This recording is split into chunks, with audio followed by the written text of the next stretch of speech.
Something evil is living on NoSleep, and it's watching you. It's watching everyone on this subreddit. This is the price we pay for tempting fate. We should never have posted our experiences. Some stories should be left alone. We could have simply been glad to survive these terrible things, rather than flocking to NoSleep in an eager rush to gloat of our triumphs. We toyed with forces beyond our understanding. Think about it.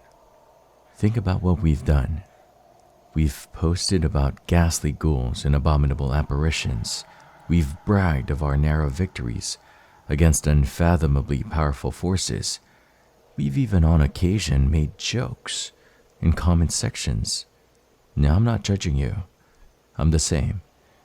Comedy is a soothing bandage for the chasms of horror that traumatic events can open in our souls.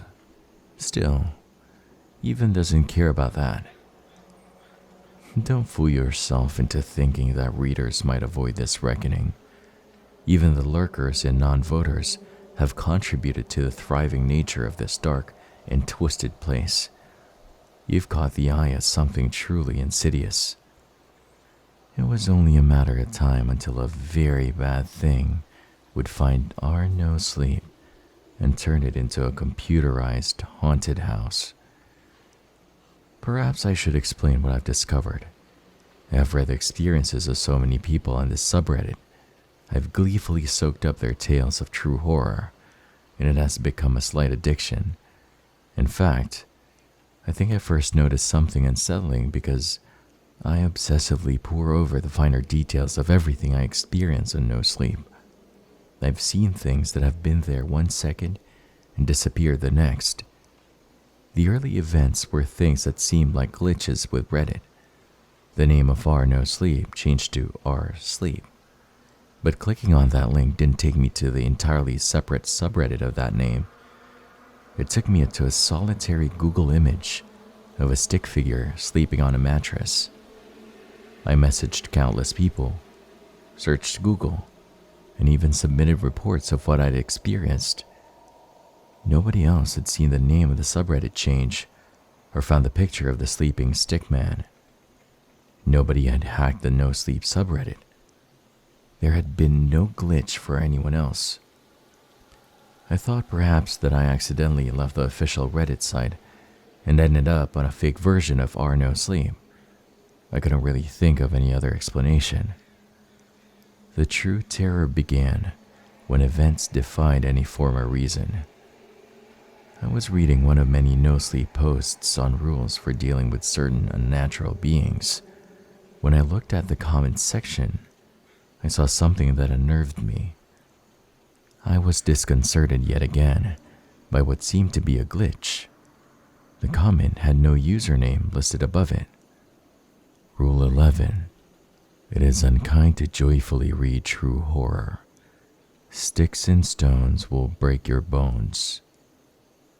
There was an almighty sound of smashing glass in my room.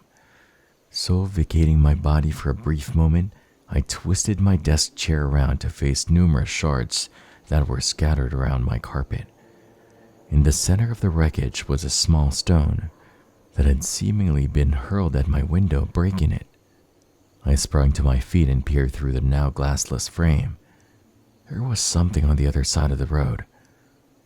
I don't think I'll ever be able to scrub that haunting image from my mind. Wedged between two hedges, slightly illuminated by the dim glow of a nearby lamppost, I was being watched by a shadowy figure. His form was emaciated and blackened. Upon closer inspection, I realized that it wasn't a person. It was a stick figure. I screamed, tearing my curtains closed. Shuddering, I sat beneath the empty window frame with my back against the wall. I remained that way for the next 7 hours. I didn't sleep, unless it counts as rest to persistently daydream of a lurking stickman. It turned out that he wasn't a figment of my imagination. It was quite clear, even before learning of Rule 11, that the watchful stick figure only harbored sinister intentions. In class, I struggled to listen to my teacher. During breaks, I struggled to engage in conversations with my friends.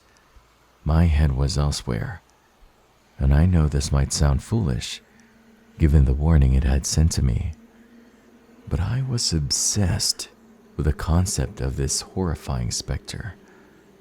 I had become the very definition of morbidly curious. I browsed NoSleep looking for clues. The Rule 11 comment had vanished without a trace, but I tirelessly read posts, searched for edited descriptions or images, and even scoured comment sections for anything untoward. I found nothing. That didn't put me at ease, however. It only worsened my fear. At least the stick figure hadn't seemed so threatening as a static pixelated image on my screen. On the other hand, in real life, the crooked figure had been the most terrifying thing I'd ever seen. Why me? I wondered. I sent out requests for help from people who had endured unexplainable supernatural experiences. Somebody by the name of Archie Bolton replied, "This has the hallmarks of Grey Code, a programming language that connects occult things to the digital world. After receiving your initial message about the mattress image, I started to notice similar things on NoSleep. Strange comments appeared from a poster with no username. The site description read, 'I'm watching you, Archie. No sleep for you?' That makes me unhappy." And I saw two long, shadowy lines stretched towards me from the darkness of my bedroom. They looked like arms. Stick arms. His reply was one of many messages I received. People purported to experience similar things. After reading this post, you might notice strange things too. I think once it has been pointed out, it's hard to unnotice the malevolent thing that is observing us. After overcoming the initial shock and terror of being watched by a being that couldn't be explained by science, I decided to take a different approach towards this phantom. Moronic. When I saw my wardrobe door swing open in the middle of the night, I strode confidently towards it. "What do you want?" I cried. From the void of the open wardrobe, which was only a foot in front of me, two gangly stick arms protruded. They lifted me into the air, feeling like a pair of blunt knives digging into my shoulder blades. "All who use NoSleep shall die of exhaustion," it whispered. "They will lose the ability to sleep." I didn't understand what the entity was saying, but I think I was struggling to understand anything.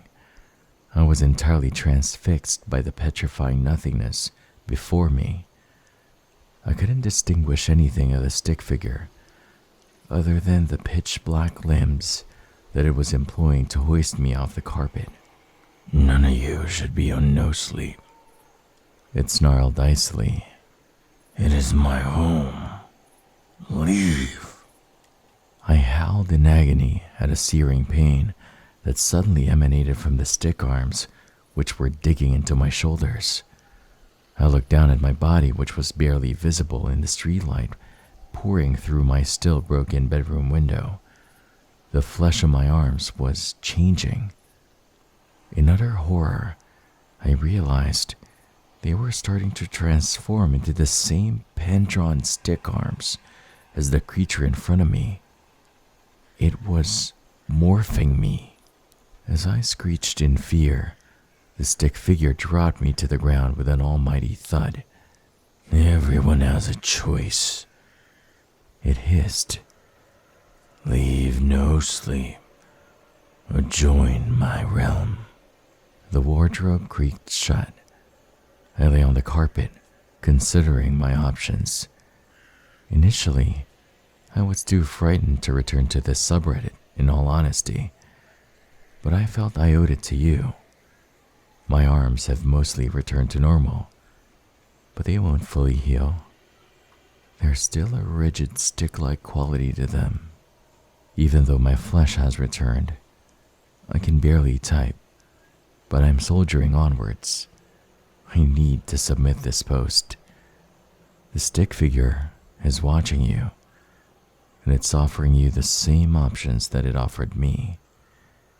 Leave NoSleep behind, or join it as I'm two-dimensional, soulless stick figure in a digital hellscape. What will you choose?